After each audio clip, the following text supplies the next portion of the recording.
Okay, अब हम लेंगे लेनदार का गुणोत्तर। ये देनदार का ही है जैसा ये सेम। ओके, वो देनदार यानी कि हमको वसूली करनी थी और ये हमको भुगतान करना होता है हमारे लेनदारों को। इसके लिए तो उदाहरण 31 उसके लिए है, एबी कंपनी लिमिटेड की नीचे दी गई जानकारी पर से लेनदारों का टर्नओवर और भुगतान मुद्दत मास, सप्ताह और दिनों में ज्ञात कीजिए। ठीक है, तो देखो सबसे पहले हम लिखेंगे लेनदार का गुणोत्तर। लेनदार के गुणोत्तर का सूत्र हमको पता होना चाहिए। लेनदार का गुणोत्तर नहीं, लेनदार का टर्नओवर।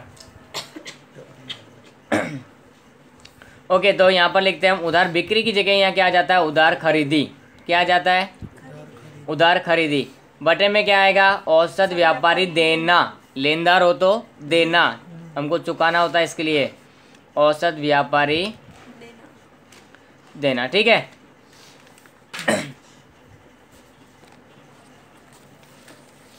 अब यहाँ पर क्या लिखेंगे, उधार खरीदी निकालेंगे। पहले तो कहीं दी हो डायरेक्टली तो अच्छा, नहीं दी हो तो हमको निकालनी पड़ेगी। सूत्र एक ही है, कुल खरीदी माइनस रोकड़ खरीदी। कुल खरीदी में से हम अगर रोकड़ खरीदी जो होती है कैश में जो सेल परचेस होगी उसको हम माइनस कर देंगे, बचेगा क्या, उधार खरीदी हमको मिल जाएगी। तो कुल खरीदी कितनी है, 30 लाख। देखो लिखी हुई है कुल खरीदी 30 लाख, रोकड़ खरीदी 4 लाख। तो 30 लाख में से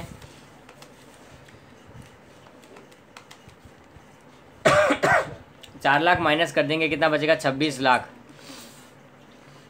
अब हमको क्या निकालना है, औसत व्यापारी देना। तो लिखेंगे औसत व्यापारी देना। इसका सूत्र क्या होगा, प्रारंभिक व्यापारी देना प्लस अंतिम व्यापारी देना। देखो डायरेक्टली व्यापारी देना लिखा हुआ है इसके लिए, बटे में क्या करना हमको 2, तो लिखा हुआ है 3,60,000 प्लस 4,80,000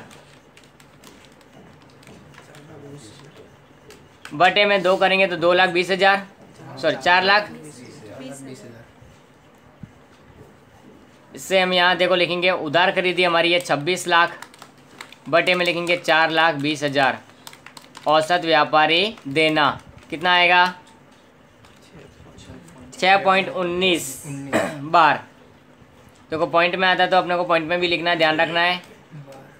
और 6.19 बार। ठीक है, अब क्या निकालना है हमको, भुगतान का समय, भुगतान मुद्दत जिसको बोलते हैं। क्या कहेंगे यहाँ पर हम उसको, भुगतान मुद्दत। मुद्दत यानी समय कि भुगतान कितने समय में हमको करना है, ये दर्शाता है। पहले लिखना है हमको मास, सप्ताह और दिनों में, तो लिखेंगे मास।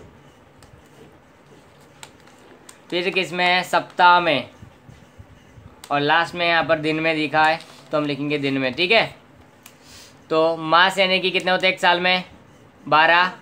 बटे में क्या लिखेंगे, लेनदार टर्नओवर। क्या लिखेंगे, 12 बटे 6.19, 1.94 मास। क्या जाएगा हमारे पास में,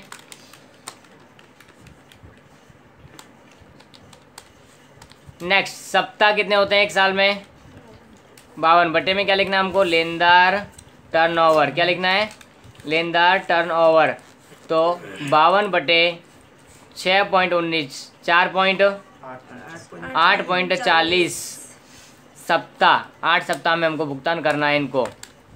उसके बाद दिन 365 होते हैं। अगर ब्रैकेट में कहीं लिखा हो 360 या 300 तो हमको उसको लेना पड़ेगा, 365 को नहीं। फिर ब्रैकेट में लोग इन्फॉर्मेशन दे तब, लेकिन अभी हमको कोई इन्फॉर्मेशन नहीं दी है तो हम 360 डायरेक्टली ले सकते हैं, लेकिन इन्फॉर्मेशन दी हो तो हम उसी को फॉलो करना ज़रूरी है।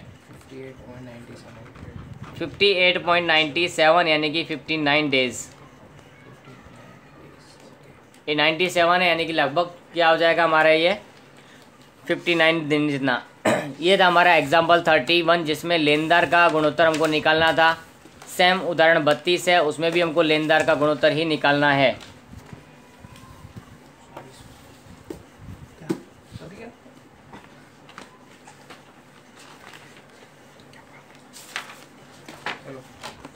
ए कंपनी लिमिटेड की नीचे दी गई जानकारी के आधार पर लेनदारों का टर्नओवर और भुगतान मुद्दत दिनों में ज्ञात कीजिए। ठीक है, तो देखो यहाँ सबसे पहले हम क्या लिखेंगे, लेनदार का टर्नओवर।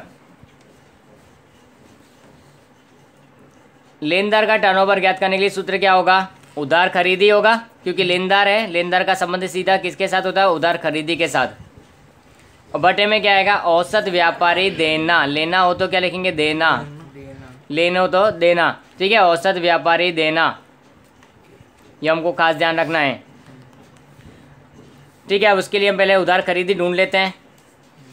तो उधार खरीदी का सूत्र हमारे पास क्या होता है, कुल खरीदी है, तो कुल खरीदी माइनस रोकड़ खरीदी, और खरीद वापसी हो तो उसको भी हम माइनस करेंगे।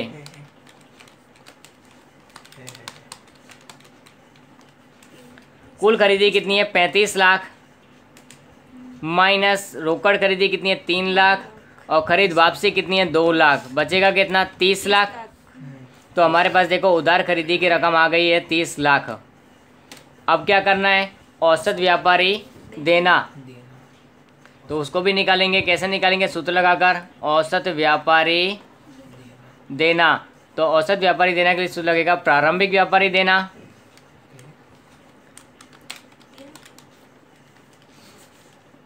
प्लस अंतिम व्यापारी देना, औसत व्यापारी देना बटे प्लस अंतिम व्यापारी देना बटे में 2। कितना दिया देखो, प्रारंभिक लिखा 5,40,000। उसके बाद देखो अंतिम व्यापारी देना हमको लिखा 4,60,000, बटे में 2 करेंगे तो आएगा 5 लाख। अब ये 5 लाख हमको औसत व्यापार देना मिल गया, ये दोनों मिल गए रकम। तो देखो उधार खरीदी हमारी 30 लाख आई है, बटे में औसत व्यापार देना 5 लाख आया है, तो हमारा आंसर आएगा 6 बार। अब भुगतान मुद्दत भी निकालनी है, और वो भी किस में निकालनी है, दिन में। सिर्फ भुगतान मुद्दत है दिन में, तो सूत्र क्या लगेगा, 365। कोई इन्फॉर्मेशन नहीं दी है इसके लिए। बदले में आएगा लेनदार टर्नओवर, क्या आएगा, तो 365 बटे में कितना आएगा, 6, क्योंकि हमारा आंसर कितना आया है, 6। कितना आएगा, 60.83, यानी कि 61 दिन। 61 दिन में हमको उसको भुगतान करना पड़ेगा, किसको, लेनदारों को। तो ये हमको ये दर्शाता है 61 दिन। ये हमारा लेनदार और देनदार का गुणोत्तर हुआ। अब इसके लिए हमको क्वेश्चन नंबर 18 और 19 जो हमारे बुक में लिखे हुए क्वेश्चन स्वाध्याय में, वो दोनों के दोनों हमको यहाँ करने हैं, और दोनों के अंदर एक एक पूछा, लेकिन हमको दोनों ही फॉर्मूले वहाँ अप्लाई करने हैं, देनदार और लेनदार, देनदार और लेनदार दोनों ही, ठीक है।